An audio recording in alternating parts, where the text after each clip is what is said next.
Bonjour! Dans cette vidéo, nous allons commencer par regarder notre arbre de décision que j'avais déposé dans Google Classroom. On se rappelle que cet arbre de décision, c'est pour nous aider à savoir par quoi commencer quand on cherche la mesure d'un côté ou d'un angle dans le triangle. Puis, on avait vu qu'il y avait une première question essentielle à se poser, c'était de se demander est-ce que je suis face à un triangle rectangle ou est-ce que le triangle que j'ai sous les yeux n'est pas rectangle. Et je vous avais mis, quand le triangle est rectangle, eh bien on a un outil qui s'en vient, c'est les relations métriques. Eh bien on est rendu là, on est rendu à parler des relations métriques. Mais pour parler des relations métriques, il y a deux notions qu'il faut comprendre avant de découvrir ces relations métriques. La première, c'est la notion de moyenne proportionnelle. Parenthèse, j'ai fait une capture d'écran de lexique de NetMath, donc je cite ma source. Alors, moyenne proportionnelle, c'est quoi? C'est synonyme de moyenne géométrique, c'est bien gentil. C'est quoi une moyenne géométrique? Alors, on vous dit, dans la définition, dans une proportion à trois termes. C'est quoi une proportion? Mais les proportions, on les utilise souvent, on les a utilisées beaucoup quand on cherche le cas. Une proportion, c'est une égalité de rapport, de fraction. Si on te dit qu'il y a trois termes, eh bien par exemple, là dans l'exemple qui est donné, le chiffre 2, c'est un terme. Le chiffre 8, c'est un deuxième terme. Puis d'habitude, par exemple, on peut avoir 4 termes. D'habitude, on a 4 termes. Donc 1, 2, 3, 4. Ça, c'est une proportion à 4 termes. Là, on nous dit il y a juste 3 termes. Donc, ici 1, 2. Et comme le troisième terme est le même, donc là, on a une proportion à 3 termes. OK ? Donc une moyenne proportionnelle, ça veut dire que dans ma proportion, j'ai juste 3 termes. Il y a un terme qui se répète dans le numérateur d'une des fractions et dans le dénominateur de l'autre fraction. C'est juste ça, une moyenne proportionnelle. Là, juste pour se pratiquer, réviser un peu, trouvez-moi la valeur de x dans ce contexte. Je vous demande d'ailleurs d'utiliser obligatoirement une manière algébrique parce que là, ça peut être très facile pour certains élèves de trouver la valeur de x. Je veux que vous trouviez le chemin algébrique pour trouver la valeur de x. Et vous me l'expliquez dans l'encadré de réponse qui va s'afficher à l'écran. Alors, algébriquement, pour trouver la valeur de x, eh bien, le plus simple, c'est de faire le produit des extrêmes et des moyens. Je dis le plus simple parce qu'on va tout de suite isoler le x dans ce cas-là. Alors, je multiplie les extrêmes ensemble, ce qui nous donne 2 fois 8.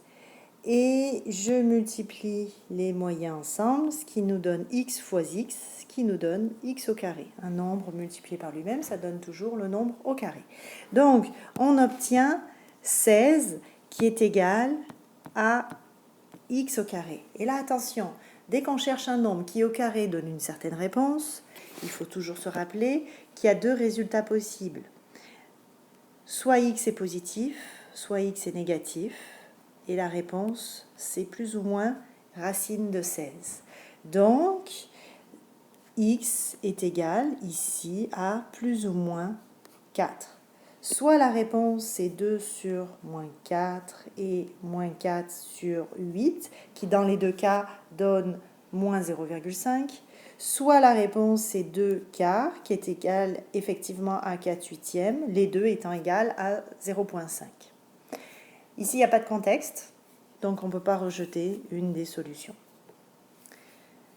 Donc, ça, c'est la moyenne proportionnelle. Maintenant, nous allons parler de projection orthogonale. Bon, avant de lire ce qui est à l'écran, projection, ça veut dire quoi? Quand, par exemple, en classe, j'allume le projecteur projette une image sur le tableau. Donc, projeter, c'est envoyer vers. Orthogonale, ortho, ça veut dire perpendiculaire. Donc ça veut dire, projection orthogonale, je vais envoyer vers quelque part de manière perpendiculaire. Alors, ici, on va s'intéresser au segment AC. Et je veux trouver la projection orthogonale du segment AC. La première chose à faire, ça va être de tracer une perpendiculaire. Alors, j'ai tracé la perpendiculaire au point C qui rejoint le segment AB. Parce qu'au fond, si je veux projeter AC, il faut que je le projette quelque part. Ici, je vais m'intéresser à la projection de AC sur le segment AB. Alors, j'ai mon angle droit ici. Mon point C, quand je le projette, ça va donner le point J. Le point A, quand je le projette sur AB, ben forcément, c'est lui-même. Donc, la projection de AC, ça va être AJ sur le segment AB. Pour vous aider un peu, imaginons qu'on ait le soleil ici. Donc, je dessine de façon très jolie un beau soleil, parfaitement au-dessus de AC. Au fond, en géométrie, AJ, on l'appelle la projection orthogonale. Dans la vie de tous les jours, AJ, on l'appellerait l'ombre du segment AC. D'accord? AB, ça serait le sol. Puis, AC, ça pourrait être un bâton qui est posé de façon oblique. Le soleil étant à son plus haut point dans le ciel, la projection orthogonale de notre bâton, c'est son ombre, c'est-à-dire le segment AJ. Maintenant, si je vous demande quelle est la projection orthogonale du segment CD, selon vous, quelle va être la projection orthogonale du segment CD? Eh bien, étant donné que ici, il y a un angle droit, ici un angle droit, le point C, c'est le point J quand on le projette orthogonalement.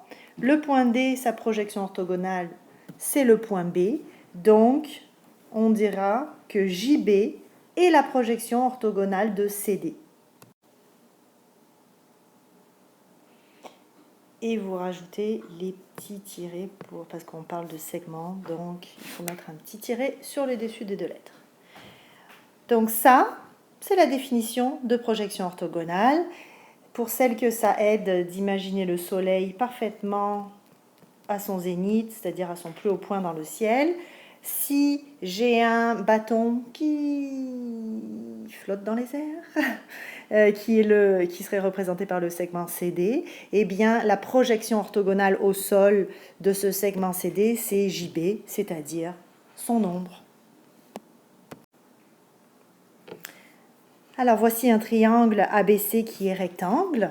On a tracé la hauteur de une des hauteurs de ce triangle qui est le segment H ou CD.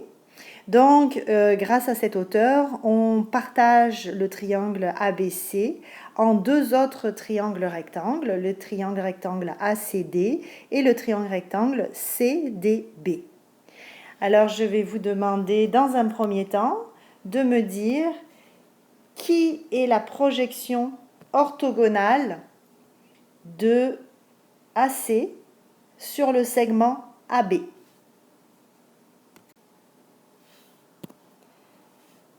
Alors la projection orthogonale, c'est AD, parce que ici, on a bien une droite perpendiculaire, donc le point C est abaissé perpendiculairement et sa projection orthogonale CD. Le point A reste lui-même, donc AD est la projection orthogonale de AC.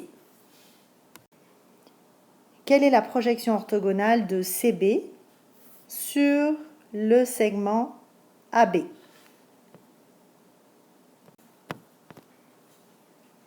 Et bien, même chose que tout à l'heure, le point C, c'est toujours le point D quand on l'abaisse perpendiculairement. Le point B reste lui-même parce qu'il appartient à la fois au segment BC et au segment BD. Donc, BD est la projection du segment CB. C'est la dernière chose qu'on va noter.